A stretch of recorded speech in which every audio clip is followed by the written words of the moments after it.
हरिः ॐ स्वस्ति श्री गणेशाय नमः। ॐ नमो भगवते वासुदेवाय। ॐ श्री देव्यै नमः। देवी प्रपन्नार्तिहरे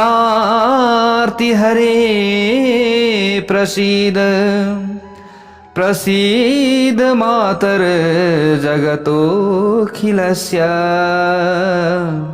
प्रसीद विश्वेश्वरि पाहि विश्वं त्वमीश्वरी देवी चराचरस्य। नारायणं नमस्कृत्य नरं चैव नरोत्तमं देवीं सरस्वतीं व्यासं ततो जयमुदीरयेत्। जय श्री हरि, जय श्री राधे। यतिखेर हजुरहरू श्रीमद्देवी भागवत महापुराण कथा श्रवण गर्दै हुनुहुन्छ। प्यारा भक्त भागवतहरू, यहाँ भगवान श्री कृष्णले भगवान भोले बाबालाई प्रसन्न बनाइसक्नु भएको छ र भगवान भोले बाबाले पनि आशीर्वाद दिइसक्नु भएको छ कि अब तपाईले गर्नुपर्ने कार्य के हुन् भन्ने कुरा भगवान भोले बाबाले यहाँ बताइदिनु भएको छ। त वेदव्यासजीले जन्मेजयलाई अगाडि गएर यहाँ भन्नुभएको छ, इत्युक्त्वान्तर दधे शम्भु सोम ससुरमण्डलः उपमन्यु प्रणम्याथ कृष्णोऽपि द्वारकां ययौ। कृष्णोऽपि द्वारकां ययौ। हे जन्मेजय, यस्ता प्रकारले यहाँ श्री कृष्णलाई बताएर भगवान शिव र पार्वती अरू पनि देवताहरू अन्तर्ध्यान हुनुभयो। अरू देवताहरू पनि अन्तर्ध्यान हुनुभयो। भगवान शिव अन्तर्ध्यान भइसकेपछि आफ्ना गुरु उपमन्युलाई प्रणाम गर्नुभयो भगवान श्री कृष्णले। अनि त्यस पछाडि द्वारका जानका निम्ति प्रस्थान गर्नुभएको छ। हुन त ब्रह्मा आदि देवता लोकका स्वामी हुन्, फेरि पनि माया रूपिणी नदीको उत्ताल तरङ्गको आघात र जो प्रत्याघातका कारण ती देवताहरूको अन्तःकरण पनि धमिलो बन्दछ। यसरी बताइएको छ, ती देवताहरू पनि मानिसहरू झैं मायाको बसमा रहन्छन्, मानिसहरू झैं भड्किन्छन्। यो के हो भन्दा यो माया हो सबै। जसरी एउटा जादुगरको अधीनमा रहेर कठपुतली नाचिरहेको हुन्छ, त्यसै गरी सम्पूर्ण देवता मानिस र दानव मायाको निर्देशनमा नाचिरहेको हुन्छ। जय बोलौं भगवती उमा की जय होस्। मानिसहरूको पूर्व जन्मका सञ्चित कर्म जस्ता हुन्छन् तिनै अनुरूप परब्रह्म स्वरूपिणी मायाले उनीहरूलाई प्रेरणा दिनुहुन्छ। अब हामीले बुझ्यौँ होला नि प्यारा भक्त भागवतहरू कि पूर्व जन्ममा हामीले जस्तो कर्म गरेका छौँ नि, ती ब्रह्म स्वरूपिणी माया छिन्। ती मायाले त्यही कर्म अनुसार चाहिँ व्यक्तिहरूलाई नचाइरहेको हुन्छ। न वैषम्यं न नैर्घृण्यं भगवत्यां कदाचन केवलं जीवमोक्षार्थं ययते भुवनेश्वरी। भगवतीको हृदयमा कुनै प्रकारको विषमता र निर्दयताको रत्ती पनि लेस रहन्न। कसैलाई चाहिँ खराब गर्नुपर्छ अथवा एकदम निर्दयी भावना त्यो छँदै छैन। यसको मतलब संसारकी ईश्वरी भगवती जीवहरूलाई बन्धनबाट मुक्त गर्नका लागि हर पल निरन्तर प्रयत्नरत हुनुहुन्छ, प्रयत्न गर्नुहुन्छ उहाँले। यसरी बताइएको छ, यदि भगवतीले यो चराचर जगतको सृष्टि गर्नुहुन्न थियो भने सम्पूर्ण प्राणीहरू माया नामक शक्ति बिना सदाका लागि जड भएर रहने थिए। त्यसैले भगवतीले करुणा गरेर जगत र जीवको रचना गर्नुहुन्छ।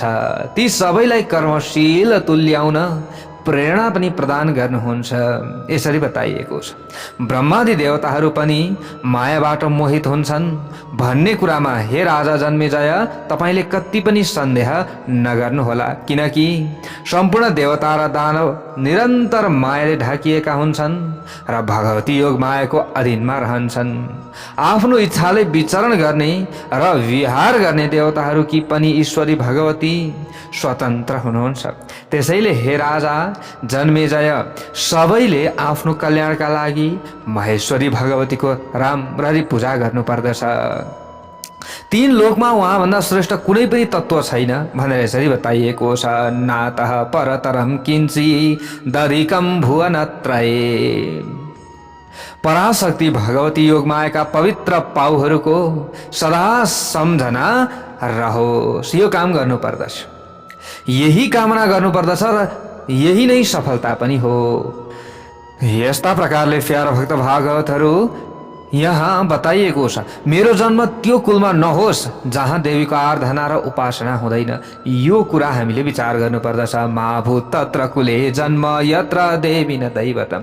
जुन घरमा देवीको पूजा हुँदैन त्यो घरमा मेरो जन्म कदापि पनि नहोस्, यो भावना राख्नु पर्दछ। म देवीकै अंश हुँ, अर्को होइन, र म नै ब्रह्म हुँ, त्यसैले म शोकमा पर्न सक्दिनँ। यसरी अभेद बुद्धिले युक्त भएर सधैँ सनातन रूपिणी जगदम्बा भगवतीको चिन्तन गर्नुपर्दछ। गुरुको उपदेशबाट वेदान्त आदि शास्त्रहरूको श्रवण गरी भगवतीको स्वरूपलाई राम्ररी जानेर सधैँ एकाग्र मनले आत्मस्वरूपिणी योग मायाको भावना गरिरहनु पर्दछ। यसो गर्ने साधक संसारको बन्धनबाट छिटै मुक्त हुन्छ।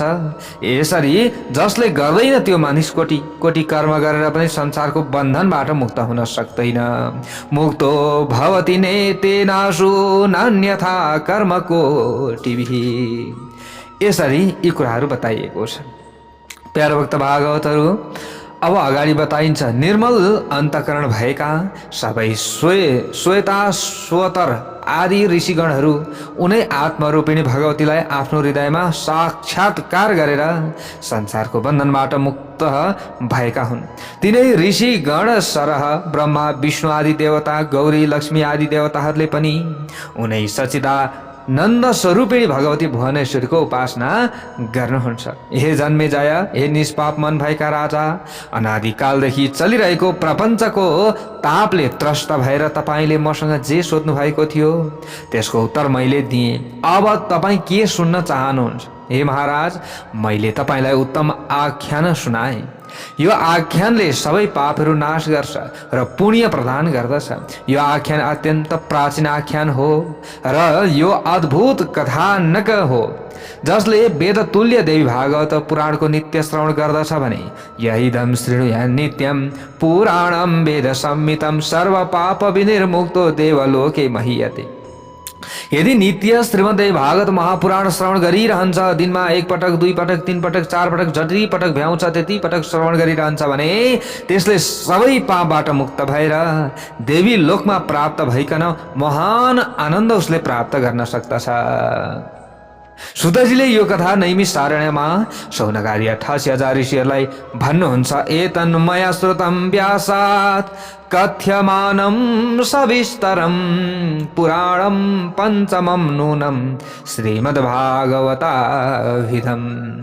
मैले महर्षि वेदव्यासद्वारा विस्तार पूर्वक बताइएको यो देवी भागवत नामक 5औं महापुराणको कथा भगवान वेदव्यासबाटै सुनेको थिएँ भनेर यसरी सुतजीले भन्नुहुन्छ। प्यारा भक्त भागवतहरू, हामीले चतुर्थ स्कन्ध समापन गरेका छौँ। अब पञ्चम स्कन्धमा अगाडि प्रवेश गर्दैछौँ। जय बोलो भगवती उमाको जय होस्। अब ऋषिहरूले प्रश्न गर्नुभएको छ सुतजीलाई। भवता कथितां सुत महदाख्यानमुत्तमम् कृष्णस्य चरितं दिव्यं सर्वपातकनाशनं सर्वपातकनाशनं। ल हेर्नुहोस् प्यारा भक्त भागवतहरू, अब यहाँ प्रश्न गर्नुहुन्छ। हे सुतजी, हे मेरो भगवान, तपाईले अति उत्तम कथा सुनाउनु भयो हो। यो कथा त अति दिव्य थियो, सुनाउ लाग्ने थियो। जुन कथामा भगवान श्रीकृष्णको सम्पूर्ण पातकहरूको नाश गर्ने अलौकिक चरित्रको वर्णन गरिएको छ, त्यो कथा त निरन्तर सुनिरहनु पर्दछ। हे महाभाग, हे महामती, तपाईले विस्तार पूर्वक भन्न लाग्नु भएको श्रीकृष्णको कथामा हामीलाई केही सन्देह भएको छ। विष्णुका अंशावतार श्रीकृष्णले वनमा गएर घोर तपस्या गर्नुभयो भनेर हजुरले भन्नुभयो। भगवान शिवको आराधना गर्नुभयो। त्यस पछाडि जगदम्बा भगवतीको अंश रूपा देवी पार्वतीले जुन कृष्णलाई वरदान दिनुभयो, यी सबै हाम्रा निमित्त शङ्काका विषय हुन्। किनकि ईश्वर हुँदै पनि श्रीकृष्णले शिव र पार्वतीको उपासना किन गर्नु पर्यो त? उहाँ त स्वयं परमात्मा हुनुहुन्छ होइन र? सम्पूर्ण चराचर जगतको चाहिँ स्वामी हुनुहुन्छ होइन र? अनि उहाँले पनि भगवान शिवजीको अनि देवीको आराधना गर्नु पर्यो त? यस्तो पनि भयो त? के शिवभन्दा श्रीकृष्णमा केही कमी छ? त्यसो भए केही न केही कमी भएर त उच्च व्यक्तिको शरणमा जानु पर्यो होइन र? कि केही कमी हुनु पर्यो? हामीलाई राम्ररी बताउनुहोस् भनेर यसरी शौनकादि 88,000 ऋषिहरूमध्ये यहाँनिर शौनकाजीले प्रश्न गर्नुभएको छ अथवा ऋषिहरूले प्रश्न गर्नुभयो। त सुतजी अगाडि गएर भन्नुहुन्छ, श्रेणुध्वम कारणम तत्र मया व्यासमुखात् श्रुतम प्रब्रवीमि महाभागा कथम कृष्ण गुणान्विताम। सुतजी पनि भन्नुहुन्छ, जुन प्रश्न अहिले तपाईहरूले सोध्नु भएको थियो त्यही प्रश्नको उत्तरमा वेदव्यासजीले जे कुरा मलाई बताउनु भएको थियो, मेरा गुरुले जे बताउनु भएको थियो त्यही कुरा म तपाईहरूलाई बताउँछु भनेर भन्नुहुन्छ। हे भाग्यशाली मुनिहरू, तपाईहरूले गर्नुभएको सन्देहको विषयमा मैले भगवान वेदव्याससँग जिज्ञासा गरेको थिएँ। जिज्ञासा गर्दा उहाँले मलाई भन्नुभएको छ श्रीकृष्णको अत्यन्त उत्तम गुणहरूले भरिएको कथा यहाँनिर भन्न गइरहेको छु भनेर यहाँनिर भन्नुहुन्छ। यसरी नैमिषारण्यमा रहेका ऋषिगणहरूको परस्पर संवादका साथै वेदव्यास र जन्मेजयको पनि संवाद चलिरहेको थियो। व्यासजीका मुखबाट यी सबै कुरा सुनेर राजा जन्मेजय फेरि पनि सन्देहमा पर्नुभयो र जन्मेजयले फेरि प्रश्न गर्नुभएको छ। ल हेर्नुहोस् है प्यारा भक्त भागवतहरू, अब वेदव्यासजीले जन्मेजयलाई सुतजीले यहाँ ऋषिहरूलाई यो कथा श्रवण गराउँदै हुनुहुन्छ। त जन्मेजयले अब यहाँ वेदव्याससँग प्रश्न गर्नुहुन्छ, हे सत्यवतीका छोरा, हे भगवान वेदव्यास, मैले परम कल्याण स्वरूपमा रहेकी भगवतीको विषयमा सुने। अब सुने तापनि मनको व्यापार संशयबाट मुक्त हुन सकेको छैन। हे वेदव्यास, अत्यन्त अचम्म लाग्छ कि देवताहरूका पनि देवता भगवान विष्णुको अंशबाट उत्पन्न भएका भगवान श्रीकृष्णले ठूलो तपस्या गरेर भगवान शिवको आराधना गर्नुभयो। स्वयं श्रीकृष्ण सबै जीवहरूको आत्मा हुनुहुन्छ, सबैका ईश्वर हुनुहुन्छ र सबैलाई सबै प्रकारको सिद्धि पनि दिन सक्नुहुन्छ। त्यस्ता भगवान श्रीकृष्णले सामान्य मानिसले झैँ किन कठोर तपस्या गर्नुभयो त? भगवान श्रीकृष्ण त संसारको रचना पालन र विनाश गर्न समर्थ हुनुहुन्छ भने उहाँले किन कठोर तपस्या गर्नु पर्यो? त जन्मेजयले पनि यही प्रश्न सोध्नुभयो। त वेदव्यास भन्नुहुन्छ, सत्य मुक्तम त्वया राजन वासुदेवो जनार्दनः क्षमः सर्वेषु कार्येषु देवानां दैत्येषु धनः। हे राजा जन्मेजय, तपाईले साँचो कुरा गर्नुभएको छ। दैत्यहरूलाई दमन गर्ने यो जो कुरा रहेको छ, भगवान वासुदेव देवताहरूका सबै कार्य गर्न समर्थ हुनुहुन्थ्यो। हुँदाहुँदै पनि परमेश्वर श्रीकृष्ण मानिसको शरीर धारण गरेका कारण वर्ण र आश्रम सम्बन्धी मानिसले गर्नुपर्ने कार्य गर्दै हुनुहुन्थ्यो। उहाँले बुढापाको सेवा गर्नुभयो, गुरुजनहरूको पाउमा वन्दना पनि गर्नुभयो, ब्राह्मणहरूको सेवा पनि गर्नुभयो र देवताहरूको आराधना पनि गर्नुभयो। आफ्नो पारिवारिक जीवनमा रहँदा शोक परेका बेला शोकमा पर्नुभयो र हर्षको बेला हर्षित हुनुभयो। अवसर अनुसार उहाँले केही उपाय नहुँदा दीनभाव पनि प्रकट गर्नुभयो। अनेक थरीका लोकनिन्दा सहनुभयो र अनेक थरीका नारीहरूका साथ लीला विहार पनि गर्नुभयो। मानिसको आत्मामा समय समयमा काम क्रोध र लोभ प्रकट भए जस्तै भगवान श्रीकृष्णको आत्मामा पनि ती सबै कुरा प्रकट भए, किनकि उहाँले सत्व रज र तमो गुणले भरिएको शरीर धारण गर्नुभएको थियो। त्यसैले उहाँमा पूर्ण निर्गुण स्वभाव कसरी आउन सक्थ्यो र? यसरी बताइएको छ, सुबलकी छोरी गान्धारी र उत्तम ब्राह्मण अष्टावक्रको श्राप परेका कारण यादवहरूको वंश विनाश भयो। त्यसै क्रममा भगवान श्रीकृष्णले पनि शरीर त्याग गर्नु पर्यो। हे राजन, फेरि श्रीकृष्णका पत्नीहरूको हरण पनि भयो, धन सम्पत्ति पनि लुटियो। अर्जुन जस्ता कृष्णका परम जो कृष्ण हुनुहुन्थ्यो, अर्जुन जस्ता चाहिँ कृष्णका परम भक्त पनि चोरहरूलाई समाउन उनीहरूमाथि अस्त्र प्रहार गर्न असमर्थ भए, जो अर्जुन कृष्णका परम भक्त थिए। श्री कृष्णले आफ्नै घरबाट छोरा प्रद्युम्न र नाति अनिरुद्धको अपहरण भएको कुरा थाहा पाउनु भएन। यस्तै अरू घटनाहरूका साथ मानव शरीर धारण गर्ने जीवहरूले जसरी साधारण चेष्टा व्यक्त गर्दछन् त्यस्तै चेष्टा उहाँले पनि देखाउनु भयो। किनभने लोकमा शिक्षा दिनुहोस्। भगवान विष्णुका अंशावतार र साक्षात नारायणका अंशबाट उत्पन्न भगवान श्रीकृष्णले यस्तो स्थितिमा शिवजीको उपासना गर्नुभयो भन्ने कुरामा आश्चर्य मान्नु पर्दैन, सन्देह मान्नु पर्दैन। भगवान शिव प्रभु उनै ईश्वर हुनुहुन्छ, सबैका ईश्वर हुनुहुन्छ, देवका पनि देव महादेव हुनुहुन्छ। भगवान विष्णुको उत्पत्तिका पनि प्रथम कारण हुनुहुन्छ। उहाँ कारण शरीरका स्वामी हुनुहुन्छ, त्यसैले भगवान शिव विष्णुद्वारा पनि पूजित हुनुहुन्छ। कृष्ण र विष्णुकै अंश अवतार हुनुहुन्छ भगवान शिवजी। अतः उहाँले भगवान शिवको पूजा नगर्ने कुरै हुँदैन, उहाँले भगवान शिवको पूजा गर्नुहुन्छ। ओमकारमा पहिलो अक्षर अ रहेको छ अनि त्यो ब्रह्माको रूप हो, दोस्रो अक्षर उ रहेको छ त्यो विष्णुको रूप हो, तेस्रो अक्षर म रहेको छ त्यो भगवान शिवको रूप हो। गुप्त रूपमा रहेको चन्द्रबिन्दु भगवती महेश्वरीको रूप हो। यी सबैमा पहिलो भन्दा दोस्रो, दोस्रो भन्दा तेस्रो र तेस्रो भन्दा चौथो रूप उत्तम हुन्छन् भन्ने कुरा विद्वानहरूले बताएका छन्। त्यसैले अब यस्ता प्रकारले शास्त्रहरूमा देवीलाई सर्वोत्तम देवता मानिएको छ। बिन्दुहरूमा नित्य बिन्दु रूपा नित्य देवी धर्म जो हुनुहुन्छ, जो बिन्दु रूपा हुनुहुन्छ, अनि बिन्दु रूपा नित्य देवी नै अर्धमात्राको स्वरूपमा विराजमान पनि हुनुहुन्छ, जुन अर्धमात्रा विशेष रूपले उच्चारण गर्न सकिँदैन, यसरी बताइएको छ। अनि ब्रह्माजी भन्दा ठुला विष्णु, विष्णु भन्दा ठुला शिव हुनुहुन्छ। त्यसैले श्रीकृष्णले शिवको आराधना गर्नुभएकोमा कुनै प्रकारको सन्देह गर्नु पर्दैन, यसरी बताइएको छ श्रीमद्देवी भागवत महापुराणमा। जुन बेला ब्रह्माजीले सृष्टि गर्ने कार्यको लागि शिवको उपासना गर्नुभयो, त्यसबेला उहाँलाई इच्छा अनुसार वरदान दिन भनी शिवजी ब्रह्माजीकै मुखबाट प्रकट हुनुभयो। यसरी प्रकट हुनुभएका शिवजीलाई मूल रुद्र भनिन्छ। फेरि मूल रुद्रको अंशका रूपमा दोस्रा रुद्र प्रकट हुनुभयो। अनि दोस्रो रुद्र पनि सबै देवताका पूजनीय हुनुहुन्छ भने मूल रुद्रको विषयमा त केही भन्नु नै परेन। सधैँ शक्ति तत्त्वको निकटमा रहेका कारण नै शिवजी अरू देवताभन्दा उत्तम देवता मानिनु भएको हो।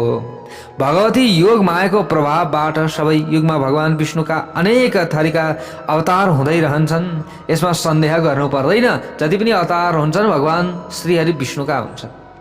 अत्यन्त रहस्यले भरिएकी भगवती अप्रत्यक्ष रूपमा रहेर आँखाको परेलाको एउटा गतिमा वा एउटा गतिको समयमा संसारको सृजन, पालन र संहार गर्न समर्थ हुनुहुन्छ। भगवतीले नै ब्रह्मा, विष्णु र शिवलाई अनेक थरीका रूपहरू लिएर अवतार ग्रहण गराउने काममा निरन्तर लगाइरहनुहुन्छ। त्यस सम्बन्धी दुःख र झन्झटले पनि व्याकुल भन्नुहुन्छ।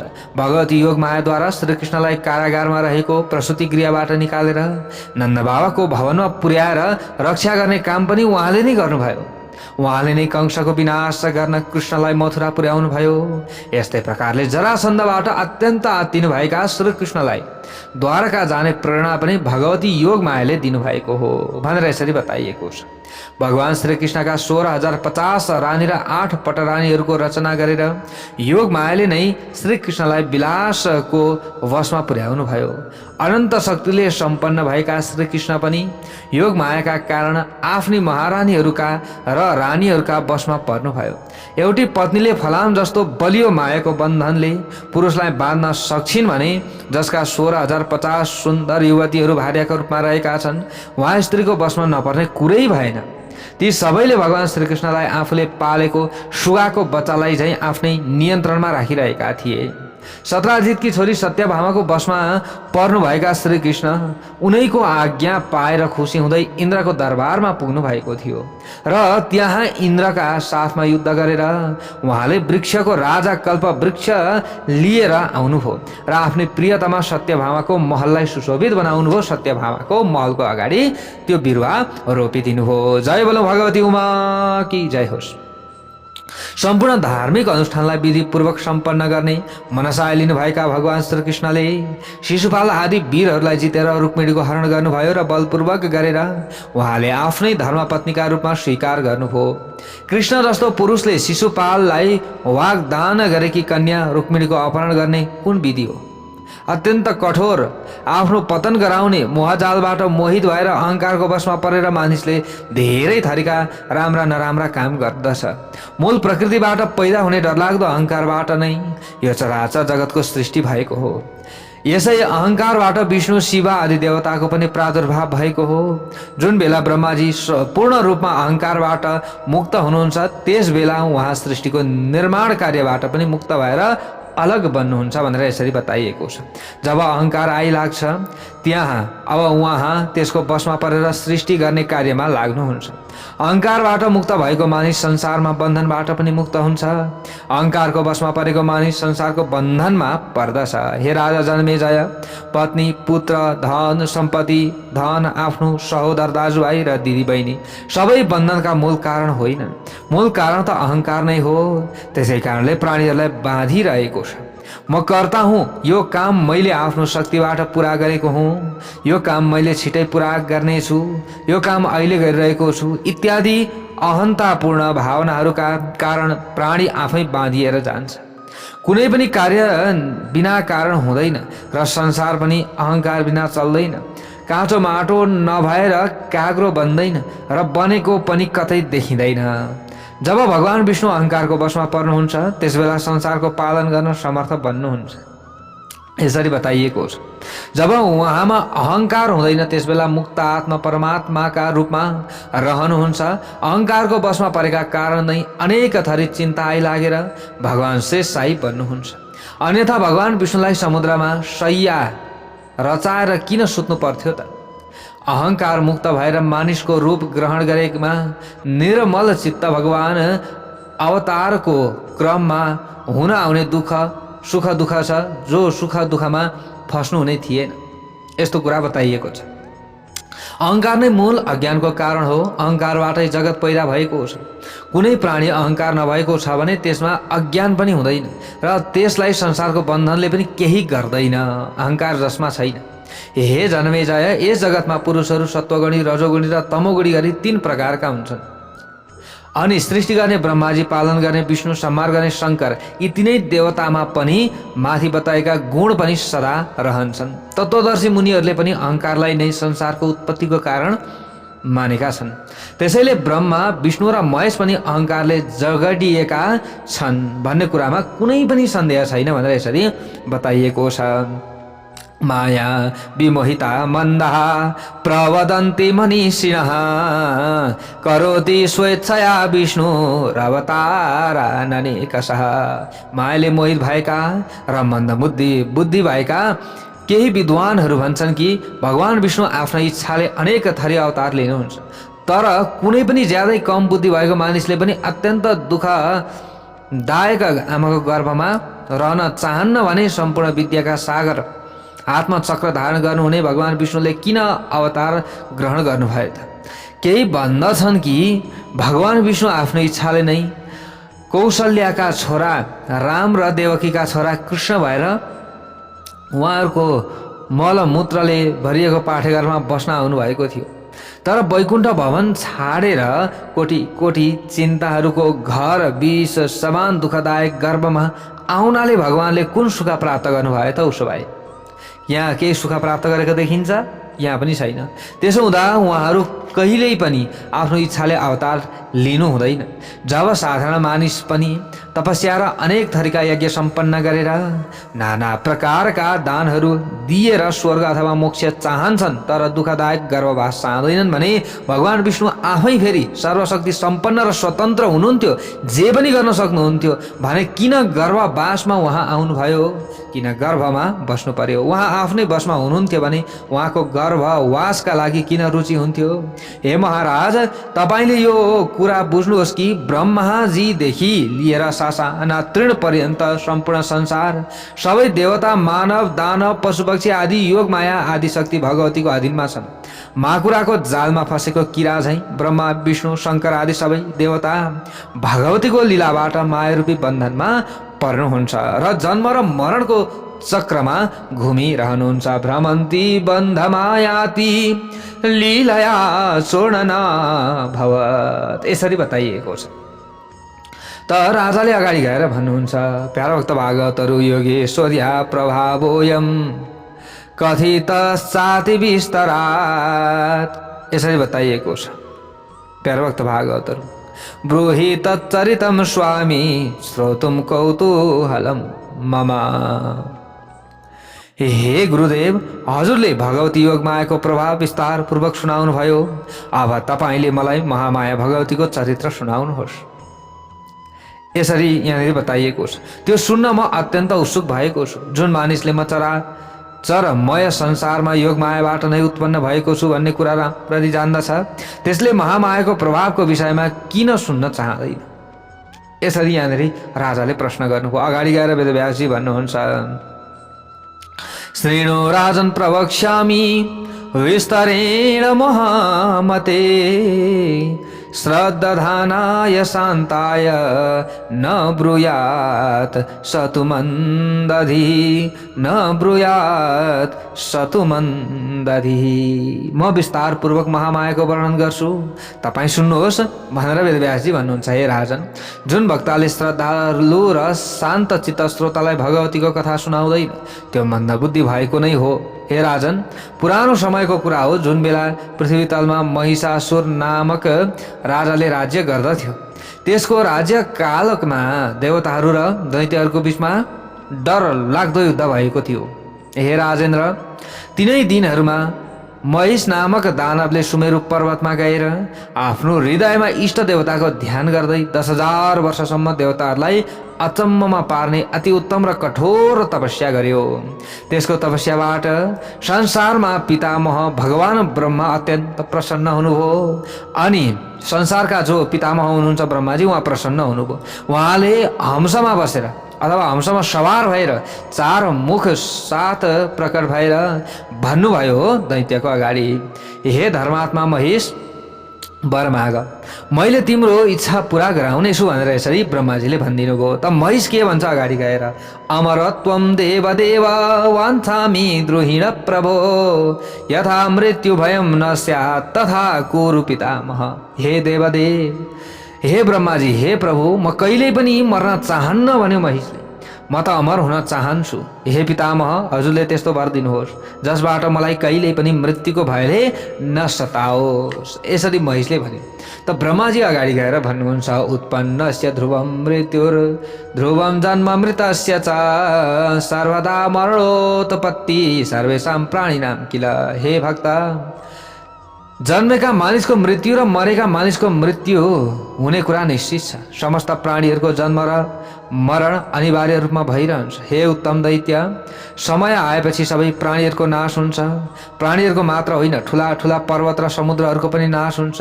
त्यसैले हे राजन, तिमीले मृत्यु सम्बन्धी आफ्नो धारणालाई छाडेर अरू कुनै वरदान माग। यसरी भनिसकेपछि अगाडि गएर महिषले भन्छ, न देवान् मानुषात् दैत्यान् मरणं मे पितामह पुरुषान्न च मे मृत्यु यो सामाम का हनिष्यति। हे पितामह, देवता दानव र मानव जातिका कुनै पुरुषबाट पनि मेरो मृत्यु नहोस्। यसरी वरदान माग्यो। जसरी जब मेरो कुनै पुरुषको हातबाट मृत्यु हुने छैन भने कुन स्त्रीले मलाई मार्न सक्ली त? स्त्रीसँग त्यो तागत छैन भनेर यसले यो कुरा बताएको, तर स्त्रीको तागत कति हुन्छ यसलाई थाहै छैन।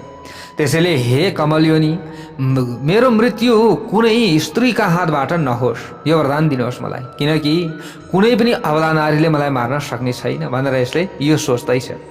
त ब्रह्माजीले अगाडि गएर भन्नुभयो, यदा कदापि दैत्येन्द्र नार्यास्ते मरणं ध्रुवं न नरेभ्यो महाभाग मृतिस्ते महिषासुर। हे उत्तम दानव, तिम्रो मृत्यु कुनै महिलाको हातबाट नै हुनेछ। ठिकै छ, यही वरदान मैले दिँदैछु। हे महाभाग महिषासुर, कुनै पुरुषको हातबाट तिम्रो मृत्यु हुने छैन। यसरी भन्नु। त वेदव्यासजी अगाडि गएर भन्नुहुन्छ, एवं दत्वा वरं यतस्मै ययौ ब्रह्मा निजालयम्। हे राजन, यसरी ब्रह्माजीले महिषासुरलाई वरदान दिनुभयो अनि उहाँ आफ्नो ब्रह्मलोकमा जानुभयो र उत्तम दैत्य महिषासुर पनि प्रसन्न भयो र आफ्नो घरतर्फ फर्कियो। अब ऊ बलशाली भयो। ल हेर्नुहोस् है, अब जन्मेजयले यहाँ भन्नुहुन्छ, महिषासुर कसको छोरो थियो त उसो भए? अनि कसरी अत्यन्त बलवान भएको थियो, यसको कुनै न कुनै कारण त होला, कारण बेगर कार्य त हुन सक्दैन। फेरि त्यस महान दैत्यले रागोको रूप कसरी लिएको थियो त, यसको बारेमा बताइदिनुहोस् भनेर यसरी प्रश्न गरेपछि वेदव्यासजी अगाडि गएर भन्नुहुन्छ, दनो हो पुत्रौ महाराजा विख्यातौ क्षितिमण्डले रम्भश्चैव करम्भश्च द्वावास्ताम दानवोत्तमौ। हे जन्मेजय, धनुका रम्भ र करम्भ नामक दुई छोरा थिए। ती दुवै पृथ्वी मण्डलमा अत्यन्त प्रख्यात थिए। हे महाराज, ती दुवैलाई सन्तान थिएनन्। ती दुवैका सन्तान नभएपछि तिनीहरू सन्तान प्राप्त गर्ने उद्देश्यले तपस्या गर्न लागे। हेर्नुहोस् है प्यारा भक्त भागवतहरू, रम्भ र करम्भले तपस्या गर्न लागे त कठोर तपस्या गरे। रम्भले दूध बगाइरहने बरको रुखको फेदमा बसेर धेरै दिनसम्म पञ्चाग्नि साधना गर्यो। त्यसको त्यो साधना थाहा पाएर इन्द्रलाई चिन्ता पर्यो कि यिनीहरूले धेरै यसरी तपस्या गरे भने त यो इन्द्रलोक छिन्छन् फेरि भन्ने चिन्ता पर्यो। उनी एक दिन तपस्या गरिरहेका दुवै भाइका समीपमा गए र 5 नदीको जलमा प्रवेश गरेर इन्द्रले गोहीको रूप लिए र जलमा बसी तपस्या गर्ने करम्भ दानवका दुवै खुट्टा समाते। ल हेर्नुहोस् है, त्यसपछि वृत्रासुरको वध गर्ने पराक्रमी इन्द्रले जो जल तपस्वी करम्भलाई मारिदिए। अनि पञ्चाग्नि तपस्या गरिरहेको रम्भले आफ्नो भाइको मृत्युको खबर सुन्यो र साह्रै रिसायो। कसले मार्यो मेरो भाइलाई, म त्यसलाई छोड्दिनँ भनेर रिसले आगो भयो। अब उसले तपस्या गर्ने क्रममा आफ्नै हातले आफ्नो टाउको काटेर अग्निमा हवन गर्ने इच्छा गर्यो। त्यसपछि क्रोधपूर्वक बायाँ हातले आफ्नै केशका रौँ समातेर दायाँ हातमा तरवार लिएर जरै अब शिर चाहिँ फेदैमा काट्नका लागि तयार भयो। त्यसै बेला अग्निदेवताले प्रकट भएर त्यसलाई सम्झाउनु भयो। जय बोलौँ अग्निदेवताको जय होस्। ल हेर्नुहोस् अग्निदेवताले के भन्नुभयो त, उक्त दैत्य मूर्खो सुई स्वशीर्षम छेत्तुमिच्छसि। हे दैत्य, तिमी आफ्नो टाउको आफै काट्न चाहन्छौ? तिमी साह्रै मूर्ख रहेछौ। आत्महत्या अत्यन्त दुस्साध्य पाप कर्म हो, थाहा छ? कसैले आफैले आफैलाई मार्छ भने उसले आफ्नो आत्मालाई कहिले पनि मुक्त गर्न सक्दैन, आफू कहिले पनि मुक्त हुन सक्दैन। तिमी मूर्ख रहेछौ, यो पाप कर्म हो। यस्तो पाप कर्म गर्न किन तयार भयो? तिम्रो कल्याण होस्, तिम्रो मनमा जे छ त्यो वरदान मसँग माग बोल, तर यस्तो पाप कर्म नगर, नमर भनेर यसरी अग्निदेवताले सम्झाउनु भयो। मरेर तिमीले केही पनि पाउनेवाला छैनौ, बरु आफै गुम्छौ सक्यो। तच्छ्रुत्वा वचनं रम्भो पावकस्य सुवासितम्।